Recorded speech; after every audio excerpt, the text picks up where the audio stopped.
Boa tarde, sejam muito bem-vindos a esta sessão especial número 5 da Rio Pipeline 2021. Sou Cláudia Souza, gerente executiva da ATGás, associação que congrega as empresas de transporte de gás natural por gasoduto no Brasil. É uma grande satisfação estar aqui moderando a sessão especial da Rio Pipeline, em que contaremos com a participação de 3 importantes representantes dos principais elos da cadeia de dutos onshore do Brasil, incluindo a fabricação de dutos, sua construção e montagem e o Project and Design, para discutir as etapas críticas na implantação desses dutos. Teremos as exposições dos nossos 3 palestrantes e, ao final, uma breve sessão de perguntas e respostas. Para aqueles que desejarem fazer suas perguntas, há um espaço para deixarem as suas questões na parte inferior da tela. Iniciando as apresentações, eu convido o senhor Vinícius Lopes dos Santos, da Tenaris, para fazer as suas considerações. O Vinícius é engenheiro mecânico, graduado pela Universidade de São Paulo em 2007, com especialização em gestão de negócios pela Fundação Getúlio Vargas, no Rio de Janeiro, em 2018. Ele possui mais de 13 anos de experiência internacional em vendas, planejamento estratégico, marketing, qualidade e operações.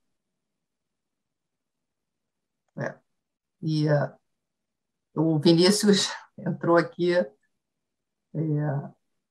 deu um pequeno...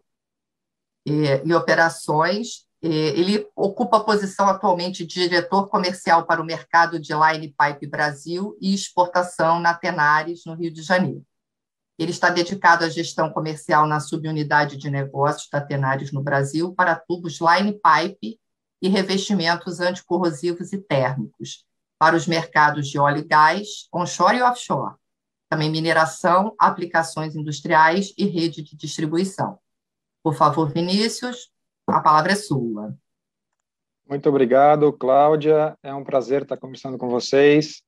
Eu vou conversar um pouquinho com vocês, tem uma breve apresentação e eu vou tentar ser bastante rápido e trazer um pouco das etapas críticas da implantação de novos dutos onshore no Brasil, trazendo um pouco a perspectiva do fabricante de tubos e fornecedor de serviços. Espero que vocês vejam minha tela, qualquer coisa me sinalizem, por favor.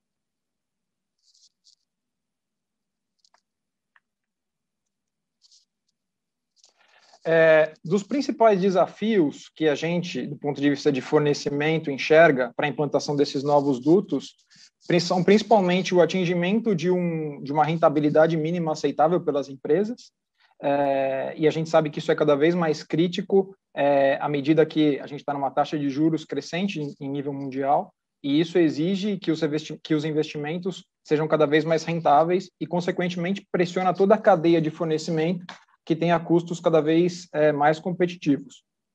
Outro ponto crítico é em relação aos tempos de implementação, né? Para que o projeto tenha um payback aceitável e reduzido, é preciso que esses dutos sejam implementados de uma forma muito rápida e também é preciso que eles respeitem alguma sazonalidade de construção, por exemplo, evitando estações chuvosas, para que a obra não seja atrasada. Então, a cadeia, e isso passa desde a construtora até o fornecedor de tubos, acaba sendo muito pressionada também do ponto de vista de tempos de execução. Então, a nossa discussão aqui vai ser um pouco baseada em como é que a gente pode cooperar entre essas 3 partes, né? O fabricante de bens, a construtora, o EPCista e o usuário final do duto, para que a gente tenha sucesso nesse desafio, na implementação desses novos dutos. Eu vou comentar então, basicamente, onde não se deve, basicamente, parece um contrassenso, mas onde não se deve economizar dinheiro, esse é o primeiro ponto. O segundo, vou falar sobre um envolvimento entre essas 3 partes, desde o início, nas fases conceituais do projeto, isso também salva muito tempo e muito dinheiro no futuro.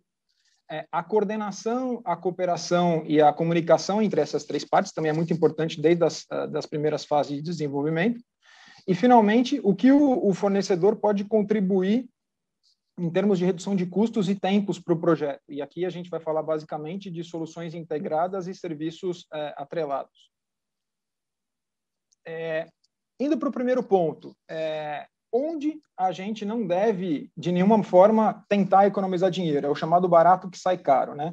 Com certeza, a gente não deve economizar em HSE, ou seja, não adianta a gente fabricar o melhor tubo do mundo num preço competitivo se as pessoas saírem machucadas ou alguma vida for perdida. Então, não adianta economizar de forma definitiva nessa parte, muito menos se o meio ambiente for prejudicado.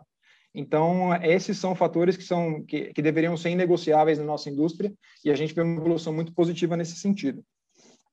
O outro ponto é a questão da qualidade. É importante que o fornecedor cumpra com as especificações técnicas. Caso contrário, a gente vai utilizar talvez um tubo mais barato que não atenda às especificações e a empresa que tem esse duto vai estar comprando um passivo para o futuro. Quando eu digo passivo, é porque é passível de riscos de operação do duto e também, por exemplo, de o duto não poder trabalhar, ele ser fechado e a empresa acabar não tendo retorno do investimento. Finalmente, a questão da confiabilidade desse fornecedor do bem, né? Não adianta, uma vez eu estava discutindo, inclusive, com um cliente, e ele me perguntou se eu sabia qual que era o tubo mais caro do mundo. Eu, obviamente, comecei a pensar em especificações técnicas, se era CRA, se era um tubo de alta complexidade, e ele me falou, não é nada disso, é aquele tubo que nunca chega na obra para ser montado. Ou seja, não adianta a gente fazer uma boa contratação, pelo menos no papel, se aquele fornecedor não vai respeitar o contrato e vai acabar não entregando os tubos no tempo requerido pelo projeto. Vou detalhar agora um pouco do que eu comentei do envolvimento prévio entre essas três partes, o usuário final, o EPCista e o fornecedor. Aqui eu vou destacar basicamente duas etapas que são talvez as mais importantes na fase de projeto, e os colegas vão poder detalhar também, passando por esses pontos depois, e como que o fornecedor pode contribuir nesse sentido. Na fase de FEED, de Front-End Engineering Design, o que pode ser feito para a gente tornar o investimento, o empreendimento mais rentável? Pode-se iniciar, por exemplo, uma RFI, um Request for Information, de quem está comprando os tubos para o mercado, para os fabricantes de tubos, para analisar a factibilidade daquele produto. Ou seja, os distribuidores, os fornecedores vão ter acesso às especificações técnicas para fazer uma análise crítica dessas especificações técnicas e dizer se aquele tubo é realmente fabricável, a indústria consegue produzir. Caso não seja, é possível, então, como essa etapa está sendo feita de forma muito antecipada, já nas fases preliminares do projeto, é possível eliminar eventuais gaps e alguns gargalos, fazendo eventualmente investimentos ou fazendo alterações no processo de fabricação, de forma que o projeto no futuro possa ser atendido. Pode-se também, caso seja necessário do ponto de vista técnico, fazer algumas qualificações antecipadas, de forma a ter um pool de fornecedores capazes tecnicamente de atender os requisitos daquele projeto. E, por último, no caso principalmente de tubos com costura, em que existe um subsupplier, um fornecedor de aço para que esse tubo seja fabricado, fazer o alinhamento de especificações técnicas e de detalhamento com esses subfornecedores, de forma que, no momento da execução, da fabricação do tubo, não haja problemas. Isso tudo numa fase de FEED, ainda bem inicial. Depois, numa fase de detalhamento, de engenharia, pode-se avaliar algumas alternativas para a redução de CAPEX, que eu acho que é um ponto principal dessa nossa discussão aqui, para poder justamente viabilizar o investimento. O que pode ser feito, por exemplo, análise de alternativas, e alternativas aqui eu quero dizer, principalmente para onshore, dutos onshore, que normalmente são dimensionados por pressão interna, fazer avaliações se seria interessante, por exemplo, reduzir a espessura do tubo, fazendo um aumento do grau do aço utilizado. Dessa forma, reduz-se a quantidade de aço despendida e o projeto acaba se tornando mais competitivo, mais barato. Aí pode-se questionar, ok, mas utilizando um grau de aço mais elevado, o projeto fica mais caro também. Sim, é verdade. Porém, historicamente, o que a gente consegue reduzir em volume de aço com essa alternativa, essa economia é muito maior do que o incremento no custo unitário do aço por estar sendo utilizado um aço um pouco melhor. Essa é uma forma, por exemplo, de reduzir o CAPEX do projeto. Outra alternativa é avaliar a questão do comprimento dos tubos. Por exemplo, à medida que a gente usa um tubo mais longo, e isso é possível em processo de formação contínua de tubos, a gente diminui a quantidade de juntas de campo, que é uma coisa que é muito demorada no campo e também está suscetível a uma operação que é menos controlada do que na planta. Então, à medida que a gente pode alongar os tubos, é verdade que pode se gastar um pouco mais em logística dos tubos, porém economiza-se tempo no campo por existirem menos soldas de campo a serem realizadas.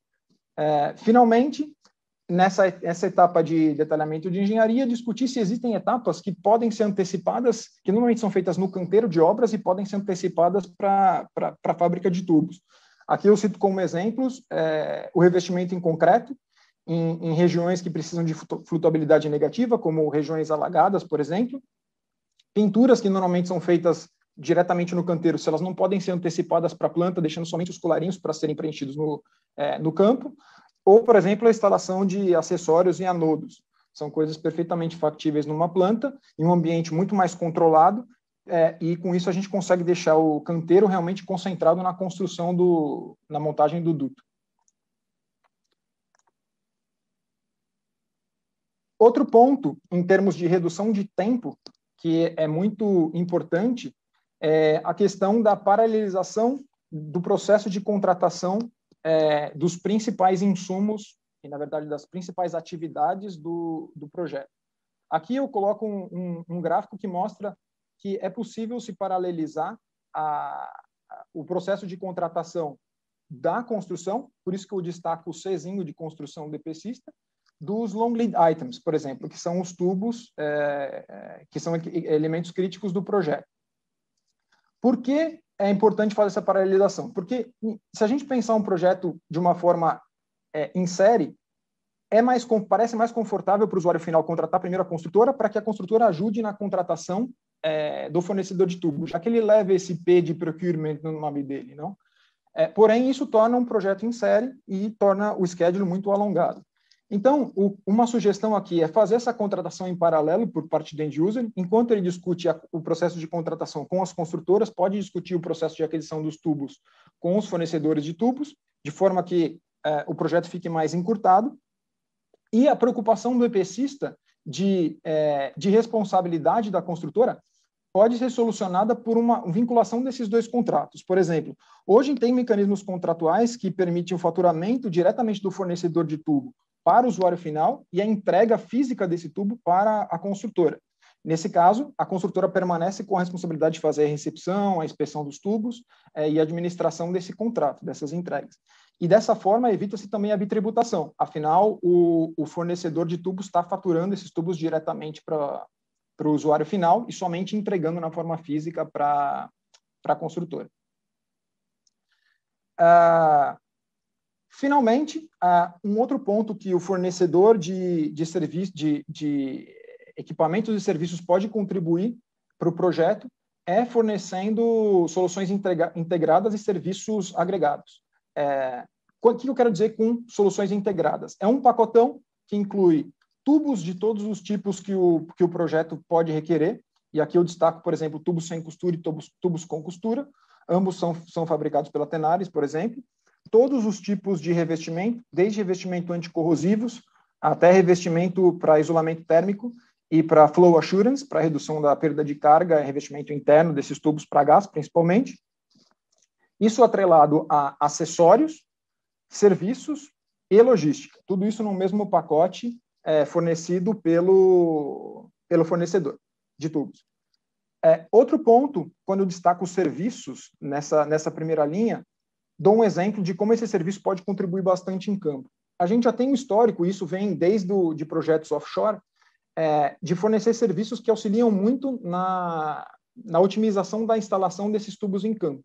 Um exemplo é o chamado family sorting, que é, por exemplo, a divisão, a segregação de tubos em famílias, que pode ser, por exemplo, por variação de diâmetro interno, de ovalização, de forma que você tem uma região mais crítica de instalação no projeto, você quer escolher que os melhores tubos em termos de ovalização sejam alocados nessa região para que você, por exemplo, perca menos tempo nessa instalação ou consiga ter uma solda um pouco mais precisa, afinal, essa região é mais crítica.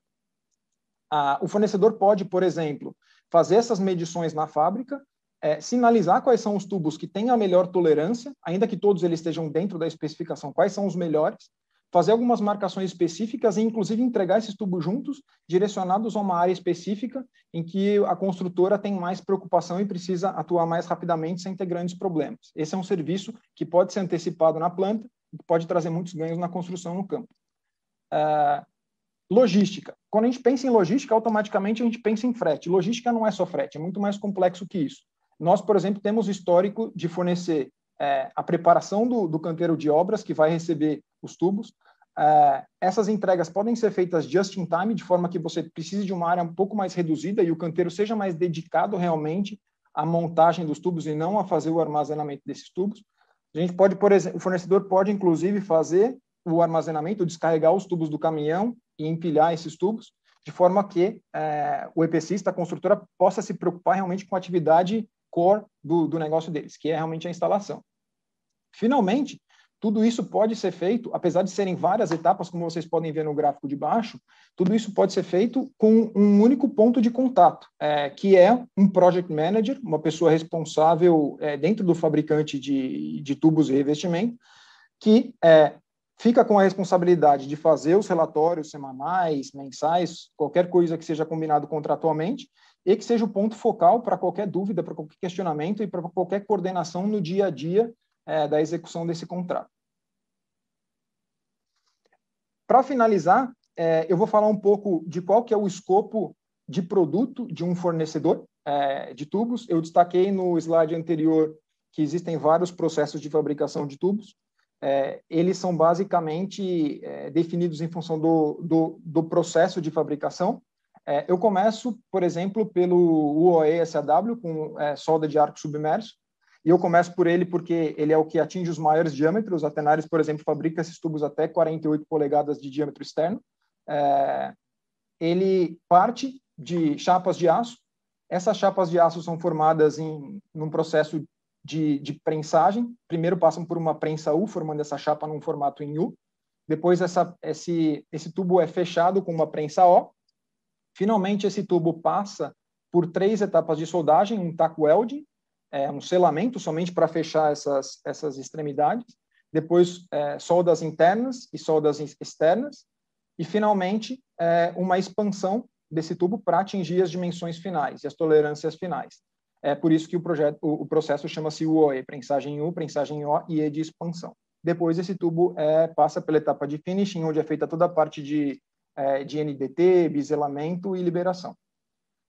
Outro processo, e para espessuras um pouco menores, em que se atingem também diâmetros um pouco menores, nesse processo a Tenaris atinge até 24 polegadas nas suas plantas no mundo, é o processo ERW, por solda de resistência elétrica.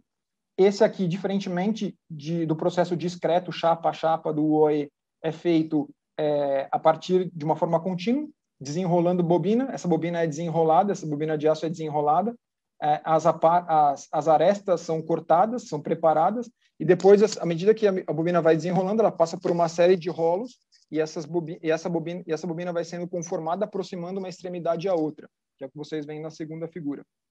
Nessa extremidade é aplicada uma corrente elétrica, que por efeito Joule aquece essa extremidade, e elas são pressionadas uma contra a outra, e o próprio metal que é fundido acaba sendo metal de solda. No SAW anterior, existe um metal de solda que é depositado, aqui o próprio metal base torna-se um metal de solda e que é fundido para fazer essa solda.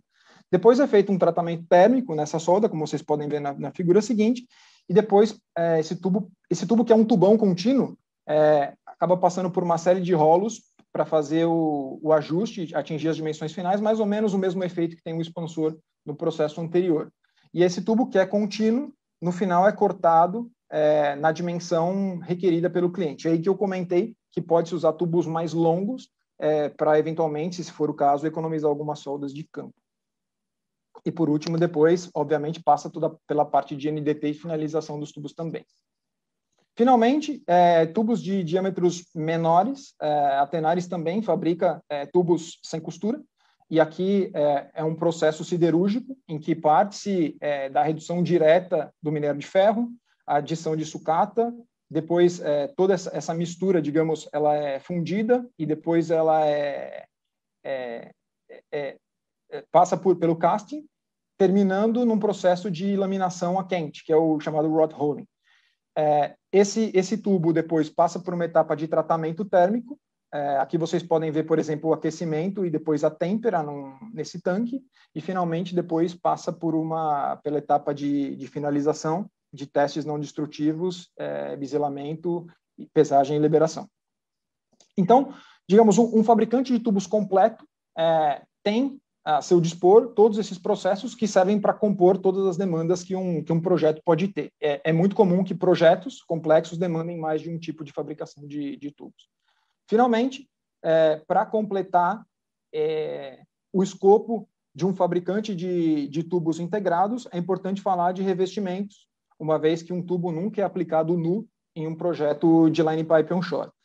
Esses revestimentos podem ter inúmeras finalidades, desde de evitar a corrosão, então revestimentos anticorrosivos, manter a temperatura do fluido interno, revestimentos térmicos, de flutuabilidade negativa, por exemplo, revestimento em concreto, muito importante para tubos que conduzem gás em regiões alagadas, em que o tubo tem a tendência de subir à superfície, e finalmente o chamado flow coat, que é um revestimento interno para redução de perda de carga e, consequentemente, ter maior eficiência na condução do fluido. Essas fotos de cima, da primeira fileira que vocês veem, são todos tubos anticorrosivos. O que confere essa proteção anticorrosiva é justamente essa camada de Fusion Bonded Epoxy, chamado FBE pela indústria, e é opcional aplicar camadas de proteção mecânica, que podem ser de dois tipos, de PE, que é de polietileno, que é chamado de tripla camada, 3LPE, ou, se essa terceira camada for de polipropileno, o 3LPP. Obviamente, entre essas duas camadas, a camada anticorrosiva de FBE e a camada de proteção mecânica, é preciso ter uma camada de adesivo, é por isso que o tubo é chamado de 3 camadas, né? FBE é a primeira, adesivo a segunda e a proteção mecânica de polipropileno ou polietileno por último. Também, como propriedade, como para tubos que demandam uma resistência à corrosão, é possível fazer, como eu comentei, pinturas externas, como é o caso da última figura. Ainda assim, todos esses 4 conferem proteção anticorrosiva de formas diferentes, em diferentes especificações. Por último, existem revestimentos um pouco mais premiums, mais dedicados a projetos específicos, que eu destaco aqui, no caso de onshore, o PUF, que é espuma de poliuretano. Esse tubo é parte de um FBE, de um tripla camada, no anticorrosivo. Sobre essa camada anticorrosiva é instalada uma camisa de polietileno, que deixa um espaço anular entre o tubo que está por dentro e essa camisa que está por fora, e esse espaço anular é preenchido por uma espuma de poliuretano, que é uma composição de isocianato e poliol.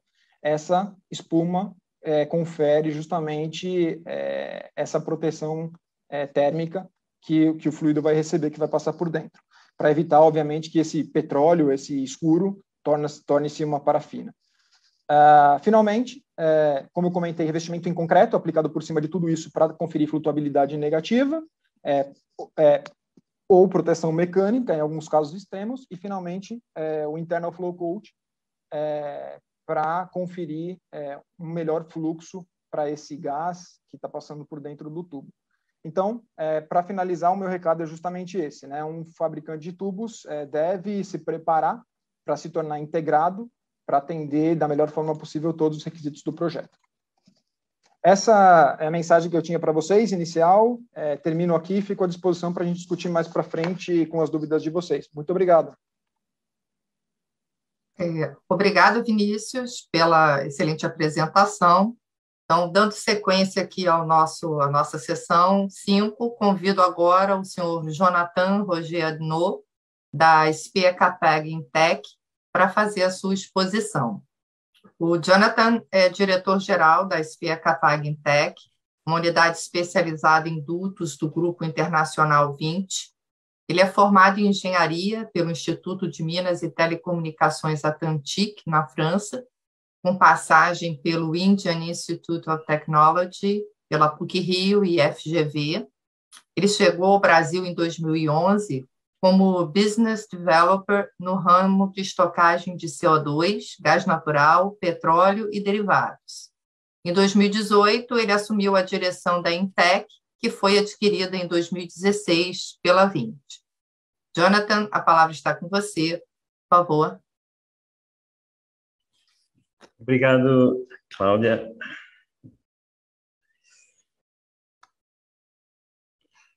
Então, boa tarde a todos, obrigado pelo convite.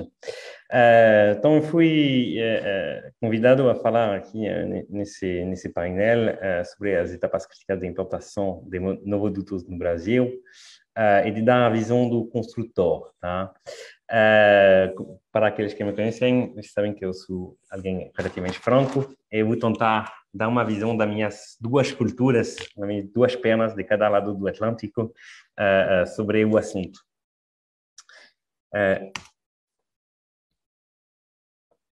Então, eu vou deixar esse slide para depois, porque só explicar o nome Explicapag vai demorar 15 minutos. Então, vamos já diretamente ao ponto. O meu primeiro slide aqui é Back to Basics, então, de volta ao início, o que é construção de duto. A primeira coisa, a gente não está falando de ciência do foguete, tá? A construção de um duto é uma sucessão de etapas que são relativamente simples. O conjunto da obra é onde a gente faz essa obra que faz com que isso é complicado. Então, não é ciência do foguete, mas não quer dizer que isso é algo que seja fácil. Um segundo ponto que eu vou detalhar um pouco mais é que, geralmente, o duto não é necessariamente a parte mais cara do projeto, tá? Porque o duto nada mais é que algo que vai ligar um ponto A a um ponto B. E quando você contratar um duto, tem que ver o que tem no A, o que tem no B, e que cada elos necessita. Porque, falhando ver isso, a sua decisão pode ser eventualmente enganada. Aí vamos detalhar isso mais na frente. E, por fim, eu vou dar essa definição que é minha, né? Que a construção do duto é uma sucessão de atividades sequenciais que são executadas de maneira segura, num ambiente não controlado, que vão ligar o ponto A ao ponto B com a qualidade adequada. E vamos detalhar um pouco mais na frente. Então, o primeiro slide, aqui o segundo slide, será que o duto é a parte mais cara do projeto? A gente fala, tem que se construir o duto de maneira competitiva para isso funcionar, para desenvolver mais o duto. Então, eu queria chamar a atenção de todo mundo sobre o fato que o duto em si, a construção tem um valor, e tem que prestar muito atenção ao valor que tem as pontas, o ponto A e o ponto B. Se você contratar um duto barato, mas que ele não chega na hora, você pode ter o risco de pagar multa. Multa, por exemplo, se uma termoelétrica não tem o gás para produzir eletricidade, a multa da ANEEL é fenomenal. O valor do duto ao lado é irrisório. É isso que quero dizer. O valor do duto não é necessariamente o que importa, tá? A mesma coisa se o ponto que vai entregar o gás não está pronto para enviar o gás, aí você construiu um negócio, aplicou capital que não está rendendo, tá? Então, isso é uma parte que deve ser tomada em conta na decisão final e tomar em conta a visão global do assunto. O outro ponto é o custo da qualidade, né? Se você planeja usar um duto de produção uns 15 anos, 20 anos, é uma qualidade. Se você quer que seu duto daqui a 50 anos ainda seja funcional, é outra. Então, obviamente, isso impacta no processo de construção e de seleção de quem vai construir e como vai ser construído. E, finalmente, o custo da segurança, tá? Todo mundo aqui vai concordar, dizer que segurança é um valor, etc, etc. Só que segurança tem que ser paga, tá? Isso eu vou dizer bem francamente. Não adianta dizer que você gosta da segurança e quer que o seu contratista faça segurança se você não é pronto a remunerá-lo, tá? Isso tem que ser extremamente claro. Não é barato, tá? A cultura de segurança, implantar a cultura de segurança é algo que custa caro, tá? E tem algumas organizações que têm esse valor, mas que não precificam isso, porque para elas não custa. no final, tem um problema na obra de segurança. Então, isso tem que ser bem avaliado para a escolha do contratista, do EPCista, sobre como você quer que essa obra seja feita. Para você, é extremamente importante que a obra esteja na hora certa, porque tem um risco de multa, etc. Vai ter um processo decisório. Tá? Para você, não importa e poder demorar um pouco mais, é outra decisão. Bom, aí eu fiz um desenho muito básico, no sentido de back to basic, para dizer o seguinte: a construção de um duto é um trem de atividade, tá? Um sequenciamento de atividades.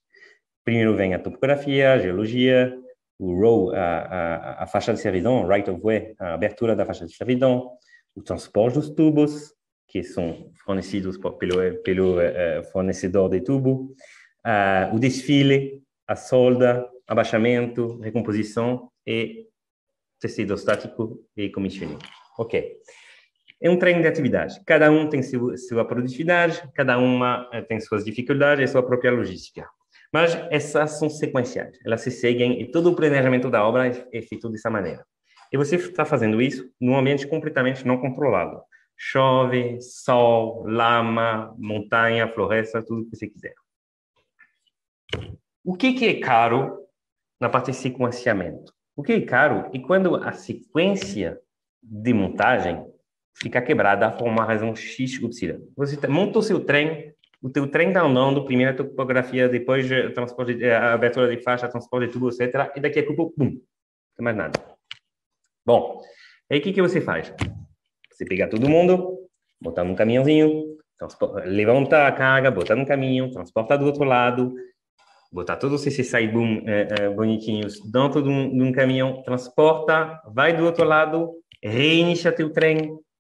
Vamos ser sinceros, você quando você atingiu uma produtividade, demora para atingir uma produtividade.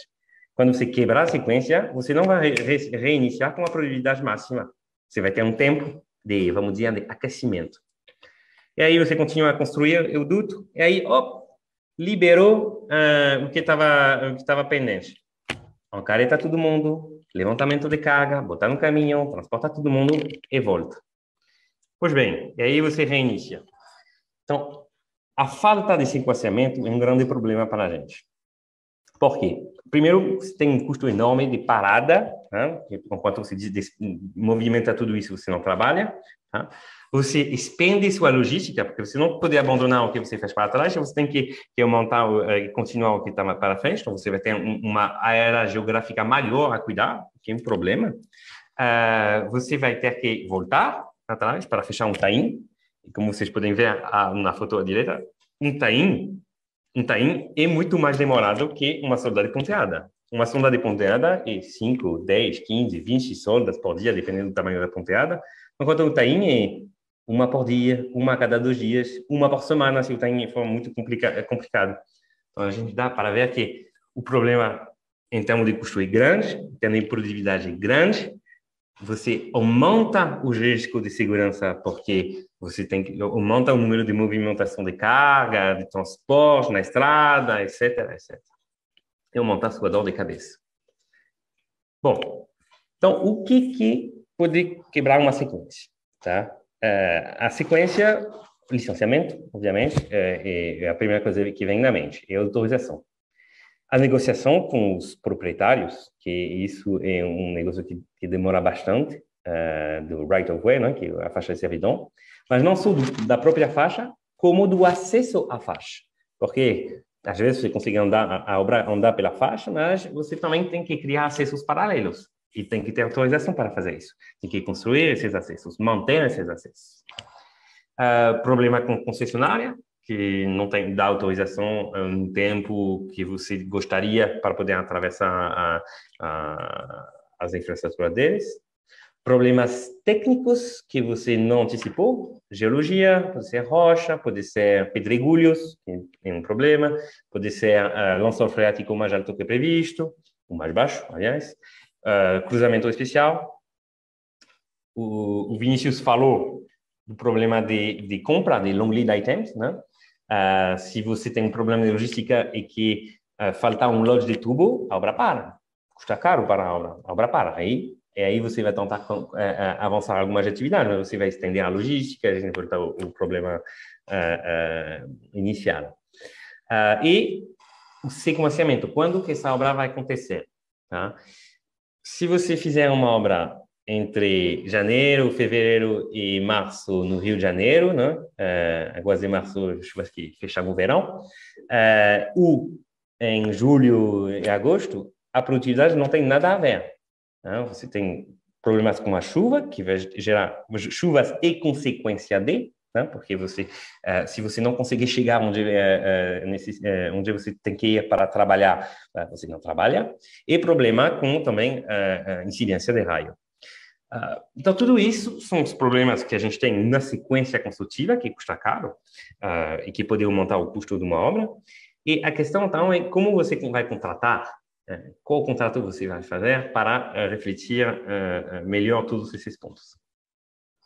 Aí, a gente recebe um pouco de tudo. Hein? A gente recebe desde estudos extremamente bem elaborados, detalhados, onde basicamente é só botar a máquina lá e começar a construir. E com o tubo já está lá. Até um caminhão MZ onde não tem nada. Tá? E não tem problema. Cada cliente tem seu nível de maturidade, sua equipe para fazer a estratégia de contratação. Mas aí, como consultor, estou no meio, ok, agora temos que construir. A questão é, no Brasil, até hoje, a gente vai detalhar um pouco mais depois, eu sempre vi o mesmo tipo de contrato, que seja um estudo extremamente detalhado a um KMZ. Tá? E tem que deixar claro, quanto mais risco você deixa para o EPCista, mais caro vai ficar a obra. Tá? E qual vai ser a alocação de risco? Será que o EPCista é dono da faixa? Não, não é. Será que ele tem que ter o risco, por exemplo, geológico, de saber o que tem? Ele tem que saber o que tem na faixa? Não. Se você não deu o estudo para ele, ele vai fazer um estudo imaginativo com algumas premissas, mas vai acontecer outra coisa quando você vai lá. E a questão é, será que o fato de ter um tipo de contrato, que é o famoso lump sum turnkey, né, preço fechado, que reina aqui bastante no Brasil, será que a menor convém a todos os casos? Aí eu queria apontar um assunto, é que às vezes a gente vê contratos bulletproof, tá? Com certeza, alguns advogados ganham muito dinheiro a construir um contrato muito bonito, tá? Mas aí a gente tem que comparar isso será que esse contrato que a prova de bala, você vai conseguir fazer como que ele seja usado e funcional nesse caso? E será que, visto o seu objetivo, o que é mais importante para você, será que ele preenche o papel que ele deveria preencher? Tá?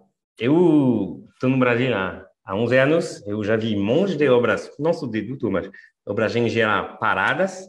Eu tenho certeza que o contrato estava lindo, bulletproof, tá? Só que a obra está parada. O que custa mais caro? Tá? Quanto tempo, por exemplo, você pegar o metrô, o monotrilho em São Paulo, quanto dinheiro foi aplicado? Você pegar esse dinheiro, botar na taxa Selic, quanto que de dinheiro daria hoje? Tá? E não é só obra pública, acontece também nas obras privadas. Então tem que prestar muito atenção a isso, tá? Porque se você contratar alguém que, para ele, é mais barato largar um negócio, fechar uma empresa e deixar você sem o duto, não atingiu o objetivo. Você teve um contrato muito bonito, todo mundo bateu palma para os advogados, só que no final não serviu para nada. Então tem que prestar muito atenção a isso, tá?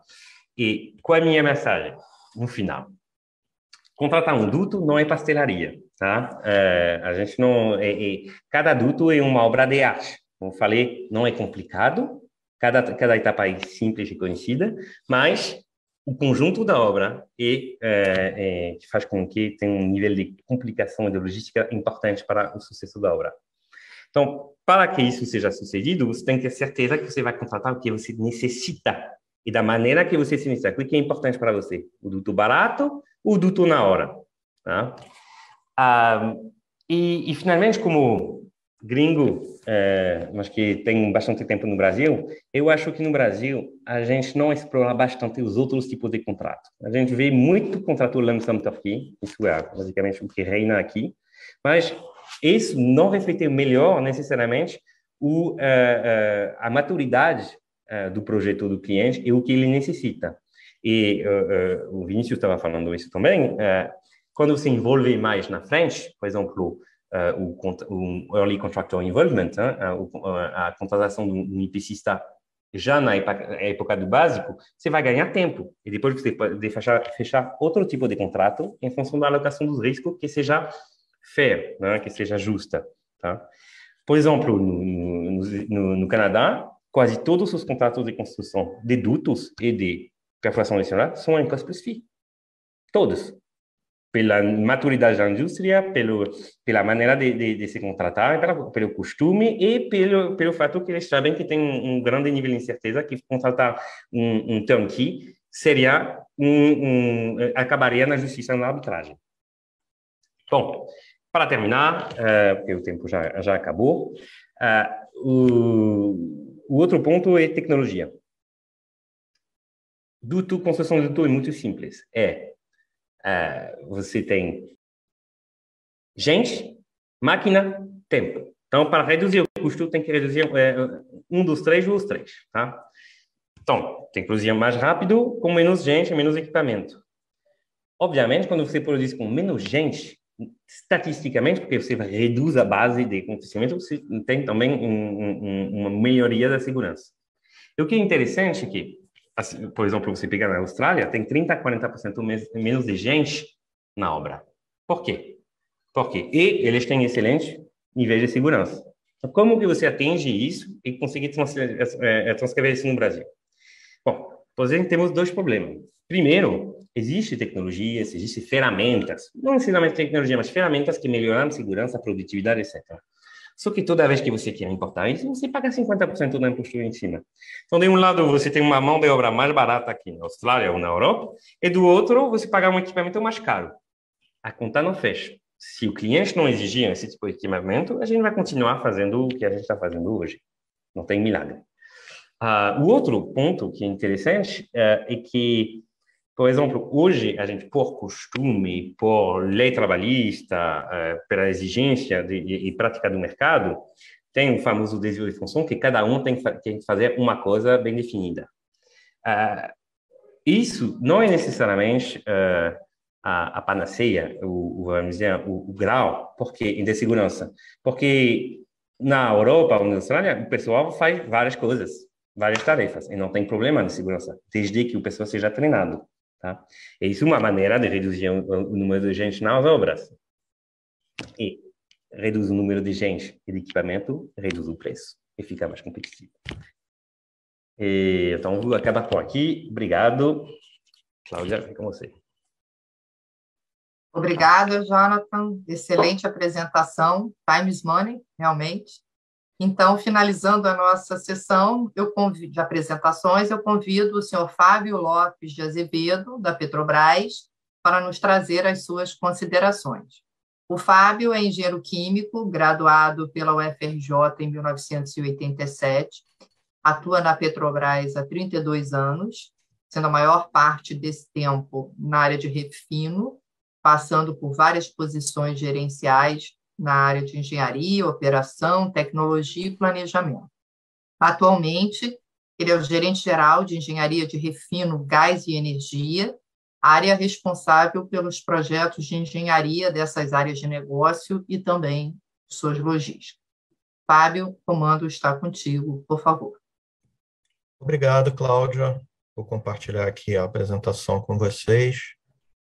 Retornando aqui, então, pessoal, eu vou compartilhar com vocês aqui algumas visões aqui, né, dentro ainda desse assunto aí das etapas críticas para a implementação de novos dutos onshore no Brasil, trazendo aqui uma perspectiva, uma visão da área de projeto de dutos, né? Bom, o projeto de dutos, ele é um trabalho aí em equipe e multidisciplinar e que envolve aí, vamos chamar aí, 4 grandes conjuntos de disciplinas, né? Primeiro, nós temos a questão do traçado do duto, que depende aí de uma base de dados cartográfica e de uma interação forte com a área de engenharia ambiental. Depois a gente tem o projeto da linha-tronco do duto, que envolve as disciplinas de hidráulica e mecânica, soldagem de materiais, proteção catódica e revestimento. Depois nós temos o projeto das estações, onde as disciplinas envolvidas são as de elétrica, instrumentação, automação, telecomunicação e tubulação. E, por último, nós temos o projeto da faixa de dutos, onde nós temos aí a questão da ocupação da faixa, a questão das travessias e cruzamentos, a terraplenagem e a drenagem. E aí eu vou passar rapidamente aqui cada uma dessas disciplinas, um pouco dizendo aqui o que a gente entende que é crítico nessas várias disciplinas. Primeiro, falando da questão do começo de tudo, começa com uma base de dados, né? Nós temos que levantar uma base de dados e a gente recorre aí principalmente a levantamentos aerofotogramétricos. Esses levantamentos, eles, na verdade, se tornam muito necessários. Então, como eu já vinha dizendo, uma das etapas principais do levantamento de dados é a questão do levantamento aerofotogramétrico, né? Em função, principalmente, de no Brasil a gente não ter um banco de dados centralizado e oficial e com um nível de detalhamento necessário para um projeto de dutos. A gente é obrigado a fazer esse tipo de levantamento e, além do aerofotogrametria, outros tipos de sensores aerotransportados, como laser, radar. E, mais recentemente, a gente tem utilizado também drones aí para acelerar esse processo em muitos casos. Eu destacaria aqui nessa questão do levantamento de dados a questão das sondagens geotécnicas e geofísicas, que conversa um pouco com o que o colega aqui da Intec comentou anteriormente, da questão do acesso, né, e das dificuldades, às vezes, com proprietários. O quanto antes a gente consegue ter esse acesso e fazer essas sondagens, isso impacta diretamente no cronograma do projeto, porque essas informações aqui são fundamentais que elas estejam disponíveis e no nível de detalhe adequado para que a gente evite aquelas surpresas que o Jonathan colocou aqui antes, como rochas, coisas que podem aparecer ali durante a construção e montagem se não tiver um bom levantamento aqui geotécnico e geofísico. E, obviamente, apesar da gente não ter aquele banco de dados ideal no Brasil, mas a gente tem alguns bancos de dados, alguns mapeamentos que a gente utiliza, mas que, infelizmente, às vezes estão em níveis de detalhe, em formatos diferentes, e obrigam aí o projetista a fazer essa compatibilização. E aí eu citaria só aí os DNPM, o CPRM, as áreas de proteção ambiental, né, as unidades de proteção ambiental nos 3 níveis, aí, federal, estadual e municipal, a malha viária, né, as concessionárias aí de transporte, a parte de linhas de transmissão e a questão de uso e ocupação do solo. No próximo slide, eu falo aqui de uma etapa muito importante, fundamental, que é a questão da definição do traçado, né? O objetivo da definição do traçado é determinar a melhor opção do ponto de vista técnico, econômico e ambiental, né, para a instalação e operação de um duto onshore, né? E aí é crítico nessa etapa que você tem um trabalho assim muito criterioso, muito cuidadoso para facilitar tanto as etapas de licenciamento ambiental quanto de liberação da faixa de duto. E isso, principalmente porque a gente tem aí longos ciclos de licenciamento ambiental, passando aí por licenciamento prévio, licenciamento de instalação e de operação. E a passagem aí por áreas sensíveis ambientalmente, né, pode trazer surpresas aí, tanto durante quanto após o licenciamento. Então, evitar essas áreas sensíveis é fundamental. E esse é um trabalho conjunto aí das áreas de engenharia de dutos e de engenharia ambiental. Na sequência, a gente tem, após essa definição do traçado, né, nós temos as simulações termohidráulicas que vão definir as curvas das bombas, vão definir o diâmetro e a espessura da parede do duto, vão definir os sistemas de controle, as pressões mínimas de parada do duto, a pressão de shutoff e as pressões de intransientes, né, de máximas pressões intransientes, e, consequentemente, vão permitir a gente projetar os dispositivos de proteção, tanto do duto quanto das estações de bombeio. Na sequência, a gente tem a simulação termomecânica do duto, né? Essa modelagem termomecânica ela é fundamental quando a gente tem oleodutos enterrados aí que transportam produtos aquecidos ou gás submetido a baixa temperatura, ou quando eu tenho trechos aí não enterrados, trechos aéreos, em que eu tenho carregamentos específicos no duto. E esse tipo de simulação permite a gente, então, definir os raios mínimos de curvatura, os deslocamentos e os blocos de ancoragem. Resumindo, né, essa questão das simulações termohidráulicas e termomecânicas, a Petrobras ela é uma referência no projeto de dutos para os mais diversos tipos de produtos, de fluidos, né? Petróleo, derivados de petróleo, produtos aquecidos, produtos petroquímicos, etanol, água bruta, água tratada, efluentes, líquidos, gás natural, tanto processado como não processado, e até mesmo produtos como ácido sulfúrico e CO2. Isso demanda aí longos tempos para treinamento dessa equipe, e para a gente ter uma expertise total aí nesse tipo de projeto, também depende da oportunidade de vivenciar projetos no mundo real, né? Então, isso tudo demanda tempo, e a Petrobras tem como estratégia manter essa equipe sempre atualizada e repor aí os profissionais nessa área à medida que a gente tem saídas aí, seja por aposentadorias ou por outros motivos, né? E investir no treinamento dessa equipe aí. Mas, como eu disse, a vivência de projetos no mundo real também é fundamental. Na sequência, nós temos a questão da metalurgia, né, em que a Petrobras ela atua fazendo aí a especificação dos tubos, a gente dá parecer técnico de fornecedores, faz assistência técnica durante a construção e montagem, faz estudos de propagação de fratura, especifica os curvamentos, né? Na parte de soldagem, a gente faz as especificações técnicas, assistência técnica e a qualificação no campo, né? E a gente entende que nessa área de soldagem tem muito espaço aí para aumento de produtividade. A Petrobras tem estimulado os EPCistas a adotarem procedimentos de soldagem automatizado, reduzindo HH exposto ao risco, né, reduzindo a necessidade de pessoas na obra. No gasoduto Rota 3, por exemplo, agora recentemente, isso foi utilizado e foi um sucesso aí do ponto de vista de produtividade. E também atuamos em estudos metalúrgicos, e isso vai aparecer aqui em outros itens também, junto com o SEMPES, aí, em projetos de P&D e participação em organismos de normalização, como o API.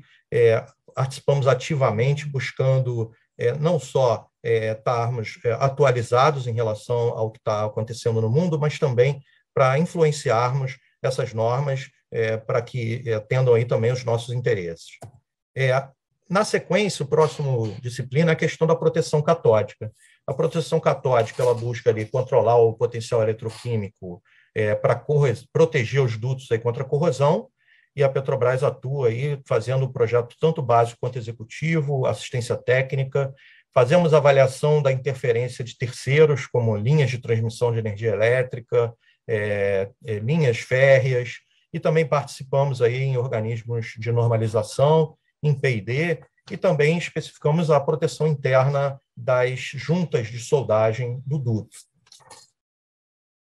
A próxima questão é a questão do revestimento, né, onde a gente tem um revestimento externo, que ele pode tanto atender a questão aí de corrosão, como também pode ser um revestimento térmico, e aí a gente destaca essa questão do revestimento térmico, porque ele muitas vezes, a integridade dele vai ser fundamental ali para a vida futura desse duto. A gente, se não tiver uma integridade ali, uma possibilidade de você permear com água através desse revestimento, ter problemas futuros de corrosão nesse duto, né? E temos também os revestimentos internos, também com o objetivo de proteção contra a corrosão e redução de atrito.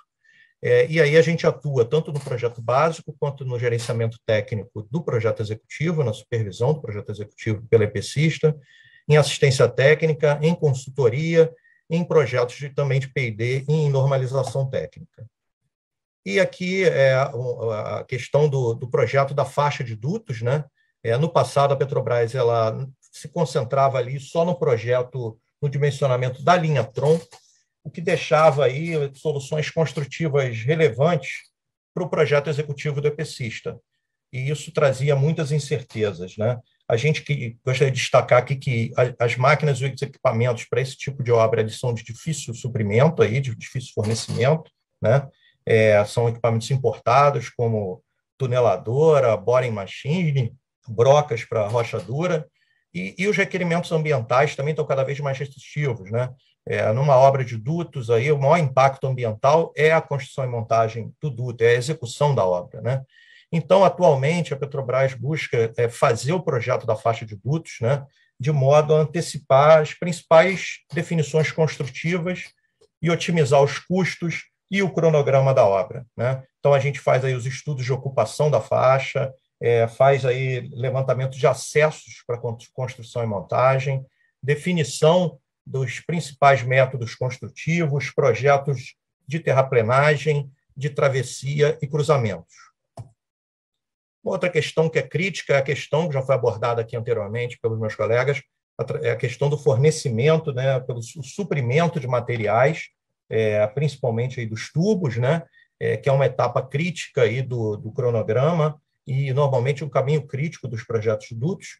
Eles têm longos prazos aí para fornecimento e a construção é altamente dependente de materiais diferenciados, né, de aços especiais.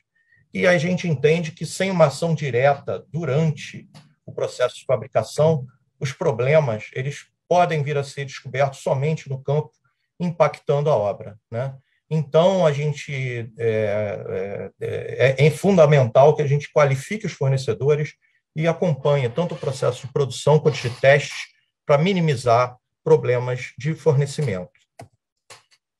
Por último, aqui, meu último slide, né, um ponto que é muito importante, que pode impactar muito as nossas obras, principalmente aqui no Brasil, é uma realidade no nosso país, é a questão das relações com a comunidade, né?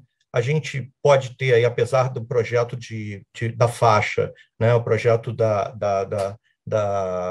do traçado, buscar minimizar problemas, a gente sempre pode esbarrar aí com questões de passagem por áreas conflituosas, dificuldade de acesso devido a problemas de natureza de segurança pública, né? Uma outra questão é que o licenciamento ambiental, naturalmente, ele prioriza a questão ambiental e acaba não dando muita atenção aos municípios, e a gente depende também, além do licenciamento ambiental, de autorizações municipais para as obras, o que pode trazer aí novas compensações que não foram previstas durante o licenciamento ambiental e dificuldades devido a mudanças de governo, dado aí os longos tempos, aí, às vezes, de uma obra de duto, né? A questão do licenciamento, da liberação de passagem também, né, que já foi citada aqui anteriormente também pelos colegas, que a negociação com proprietários, a dificuldade dessa negociação pode trazer impactos, e aí a gente entende que, para isso, a gente precisa ter um time de comunicação muito atuante, uma equipe de comunicação muito atuante, e um bom plano de comunicação para que a gente possa antecipar os problemas e contornar as dificuldades, bem como um estreito relacionamento ali com as autoridades na área de segurança pública. Era isso que eu queria trazer aqui para vocês, eu agradeço aí a atenção e fico à disposição aí. Obrigada, Fábio. Excelente apresentação também. Eu pediria que todos abrissem aí os seus vídeos, e eu acredito que a gente está estourado em tempo e, infelizmente, nós não vamos conseguir fazer, como estava previsto, a sessão de perguntas e respostas. Mas eu acredito que as 3 apresentações foram bem esclarecedoras, foram bem concatenadas e ficou bem evidenciada a necessidade de ter integração, né? Integração entre os diversos agentes, desde a concepção do projeto, né, e até a sua implementação. E também a importância do planejamento, né, para evitar, se possível, trabalhar em paralelo, né, para evitar custos indesejáveis e, sobretudo, aí, atrasos na implantação dos dutos. E, como bem apresentou o Jonathan, a importância de escolher um bom modelo de contratação, além de só contratar tendo uma maturidade nesse projeto, né, adequada para você não ter aí interrupções e problemas que são custos que vão pesar bastante na obra. Então, agradeço ao IBP pelo convite, pela moderação, aos palestrantes pelo alto nível aqui apresentado e à audiência, né, que nos honrou, esperando revê-los aí em breve numa próxima edição da Rio Pipeline. Obrigado, boa tarde a todos. Obrigado, boa tarde. Obrigado, boa tchau, tarde a tchau. todos aí. Boa tarde.